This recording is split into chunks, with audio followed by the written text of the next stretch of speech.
na nagbawal sa kanyang mga kasamahan na hindi tatanggap ng donasyon mula sa hindi kaanib sa iglesia. Ang tanong ko sa pangalawa, dahil base na rin sa narinig ko sa iyo, na ang katotohanan nagbabase sa Biblia. Ngayon, ang itatanong ko po ay, sino namang propeta o apostoles na nagsabi na ang Biblia ang basihan sa katotohanan? At ang pangatlong kong tanong ko ay, mayroon mo pang salitang Biblia na mababasa sa Genesis mula Apokalipsis. Yan lang po. Kapatid, una, yung tanong mo, sinong apostol o propeta ang nagbawal sa kanyang kasamahan na huwag tatanggap ng donasyon mula sa hindi kaanib sa iglesia? Basahin natin ang sulat ni Juan. Ikatlong Juan 1:7. Sapagkat dahil sa pangalan ay nangagsiyaon sila na walang kinuhang anuman sa mga hentil. Yung mga hentil, yung mga hindi kaanib sa iglesia, yung hindi sumasampalataya, nung yumaon ang mga alagad para mangaral, hindi sila kumuha ng anuman sa mga hentil. Kahit yun ay pera, kahit yun ay itlog, meron kasi nangangaral dyan, pag wala kang pera, kahit yung itlog sa pugad, pinagpapalit doon sa libro nila. Bawal ng Diyos yun ang mga alagad kasi nung una, nagsiyaon, they preach, pero wala silang kinuhang anuman sa mga hintil. Yan ang aming batayan. Bakit? Unang-una, yung inihahandog ng mga kapatid bilang tulong sa gawain ng Diyos, sagrado yun banal na bagay yun. Kaya dapat yun manggaling sa isang banal na paraan. Yung pera o yung tulong na itutulong galing sa tamang paraan. Kung hindi ka kapatid, hindi mo naman alam ang doktrina, baka mamaya ibibigay mo galing sa sabong, o kaya pinalalunan mo sa loto o sa wedding, o baka kaya yun kinuha mo lang, kinupit mo sa magulang mo, sa asawa mo, bawal ng Diyos yun. Pakinggan mo sa Kawikaan, ganito ang ating mababasa sa 15:8. Ang hain ng masama ay kasuklam-suklam sa Panginoon. Kung natatandaan mo, ang sabi ng banal na kasulatan, si Abel naghain, si Cain naghain din. Hindi tinanggap ng Panginoon yung hain ni Cain Bakit? Masama kasing tao si Cain. Ang tinanggap niya yung kay Abel. Sabi ng Kawikaan 15:8, ang hain ng masama, karumal-dumal sa Panginoon. Halimbawa, bisita ka namin, wala ka pang alam na aral. Ikaw pala ang tawag sa'yo, kwekong. Alam mo ba yung kwekong, kapatid? Yung kwekong, yun ang tagapagbenta ng mga babaeng nagpapaupa. Tawag sa Pasay doon, kwekong. Sila ahente. Kakalabitin ka. Nung pumunta ako kasi sa China, naglalakad kami dun sa kalsada. Napakaraming kumakalabit sa akin. Siguro nakahalata na hindi kami mga Chinese. Kinakalabit ako. Tapos sabi ko, why? Bubulong. You want a woman? Kwekong pala kako ito. Merong gano'n, may mga kwekong. Yung mga kwekong na nakikiporsyento yun dun sa mga patutot. No? Baka kung ikaw ay kwekong, pupunta ka sa pagkakatipon ng samahan namin, tapos mag-aabuloy ka galing sa pinagkwekongan mo, ang hain ng masama, karumal-dumal sa Diyos. Ikaw pa'y madadamay ka pa, madadamay pa kami, magagalit ang Diyos. Kaya hindi kami tumatanggap ng abuloy sa hindi pa namin kapatid. Baka hindi nila alam yung aral, baka yun ay napanalunan nila sa sugal, tatanggapin namin. Kung Biblia pag-uusapan, kapatid, sabi ng Biblia, ang hain ng masama, karumal-dumal sa Panginoon. Dapat yung itinutulong na pera sa tunay na samahang sa Diyos, manggaling sa mabuting kaparaanan ng pagkita. Hindi ninakaw, hindi pinanalunan sa sugal, hindi galing sa pagkukwekong, hindi dahil sa pagdadrag puser. Yon. Kaya yun ang dahilan, ang mga alagad, ang mga apostol noong una, hindi tumatanggap sa mga hintil ng kahit anuman. Ganon din ang aming ginagawa. Hindi naman sa hinahatulan ka namin na ikaw ay masama, naniniyak lang kami, naniniguro lang kami na yung ihahain namin sa Diyos, ipapanalangin kasi yon, walang kasama ron na masamang pera, masamang pinanggalingan. Yun ang sagot sa una mong tanong. Yung katotohanan kamong nababase sa Biblia. Sinong mga apostol o propeta nagsabi na ang Biblia ang basihan? Basahin natin ang 2:4 ng unang Korinto. At ang aking pananalita at ang aking pangangaral ay hindi sa mga salitang panghikayat ng karunungan, kundi sa patotoo ng Espiritu at ng kapangyarihan, upang ang inyong pananampalataya ay huwag masalig sa karunungan ng mga tao, kundi sa kapangyarihan ng Diyos. Ang pananampalataya dapat masalig sa kapangyarihan ng Diyos. Ano? Sa Bisaya, ang pagkakasabi dyan sa Cebuano, ugang akong pulong, ugang akong pagwali, wala sa mga madahinong pulong sa kaalam, kundi sa pagpapadayag sa Espiritu ug sa gahom. Aron ang inyong pagtuo, dili ikapatukod diha sa kaalam sa mga tao, kundi diha sa gahom sa Diyos.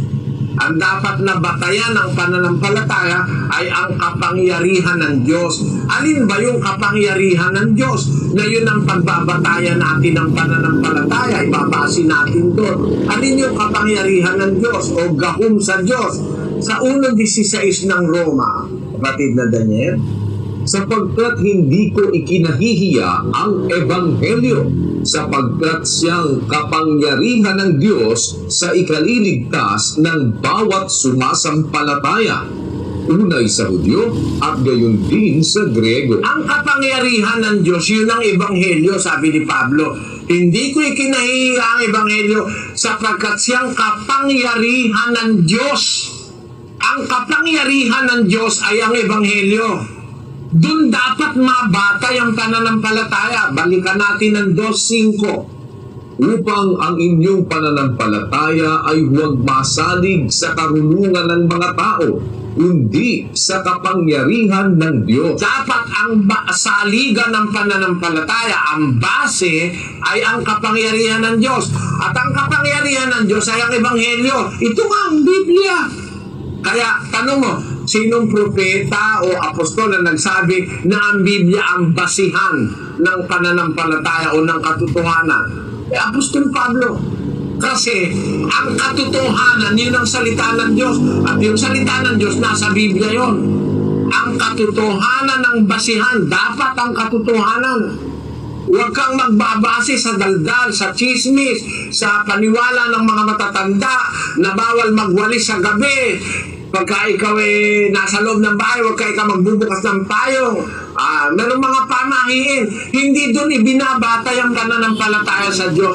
Dapat ang pananampalataya mabatay sa katotohanan. At yung katotohanan, yun yung kapangyarihan ng Diyos, yun yung Ebanghelyo, yun yung aral na nakasulat sa Biblia. Ito talaga ang basihan ng pananampalataya.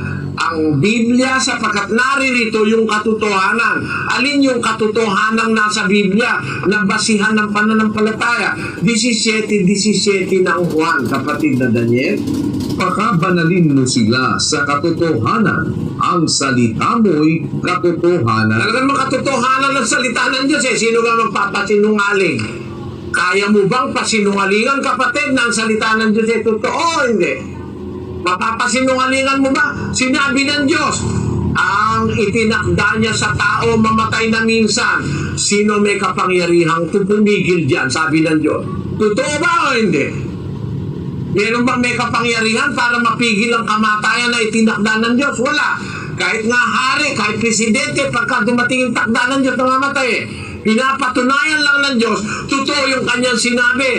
32:39 ng Deuteronomio. Tingnan ninyo ngayon na ako, sa makatwid bagay ako nga, at walang Diyos sa akin. Ako'y pumapatay, at ako ang bumubuhay. Ako'y sumusugat, at ako'y nagpapagaling, at walang makaliligtas sa aking kamay. Challenge! Isang paghamon. Tingnan nyo, sabi ng Diyos, ako pumapatay, ako bumubuhay. Ako sumusugat, ako nagpapagaling. Walang makakaligtas sa aking kamay. Kahit hari, kahit presidente, kahit mayaman, kahit marunong, walang makakaligtas sa aking kamay. Ako ang pumapatay. Totoo, hindi? Kaya ang salita ng Diyos, yan ang totoo. Wala naman makakatutol sa salita ng Diyos eh. Tututulan mo ba, sabi ng Diyos, igalang mo ang iyong ama't ina sapagkat ito'y mabuti. Ibigin mo ang iyong asawa. Huwag mong nanasain ang asawa ng iyong kapwa. Totoo ba yan o hindi? Totoo naman yun eh. Pagka ninasa mo yung asawa ng iyong kapwa mo, abay magagalit yung kapwa mo dahil yung asawa niya ninanasa mo, nililigawan mo. Anong dapat mong ibigin? Yung sarili mong asawa. Huwag yung asawa ng may asawa. Di ba totoo yun? O. Lahat ng salita ng Diyos sa Biblia, totoo. Yan ang base ng pananampalataya. Sinong apostol o propeta nagsabi? Si Apostol Pablo at saka si Apostol Pedro. Ang batayan ng katotohanan ay ang Biblia. Wala ka namang ibang papakitang katotohanan eh. Pero kung mapapakita sa akin mas totoo sa Biblia, kapatid, walang aklat sa mundo na mas totoo kaysa sa Biblia. Ang Biblia ang nagsasabi ng ganap na katotohanan, historically speaking, spiritually speaking, morally speaking, and logically speaking. Ang lahat ng katotohanan nasa Biblia. Ngayon, doon sa isa pang tanong, may mababasa bang salitang Bible mula sa Genesis hanggang Apokalipsis? Kung ang babasahan mo ay salitang Pilipino, walang Bible. Ano? Kung ang babasahin mo rin ay salitang Chinese, walang Bible. Pero pag binasa mo salitang Griego, kung saan isinulat ang original na Biblia sa Hebreo at sa Griego, may mababasa kang Bible. Basahin natin yung Mateo 1:1 sa Greek, kapatid na Daniel. Biblos Geneseos Yesu Cristo Yo David Yo Abraham. Biblios Geneseos Yesu Cristo wayo David wayo Abraham. Ayan. Sa English, ang pagkakasabi dyan, The book of the generation of Jesus Christ, the son of David, the son of Abraham. ang translation sa English ay book. Ang sabi naman sa Tagalog, kapatid na Daniel, Ang aklat ng lahi ni Jesucristo, na anak ni David, na anak ni Abraham. ang tawag sa Tagalog, aklat. Sa English ay book. Sa Bibliang Grego, Biblios. Ang ibig sabihin, kapatid, ng Biblios, singular. Ang plural, Biblia. Kaya, may mababasa ba? Meron sa Greek, kung saan isinulat ang talagang Biblia. Sa Greek at saka sa Hebrew, may mababasa tayo salitang Bible o Biblios. Sana naunawaan. Brother Eli, yung sinabi mo na ang katotohanan ay nasa Biblia, mababasa nga doon. Pero ang sabi ng Biblia, si Kristo ang katotohanan. Kaya naniwala ako sa sinabi ng Biblia at nakikinig ako sa ating Panginoong Kristo.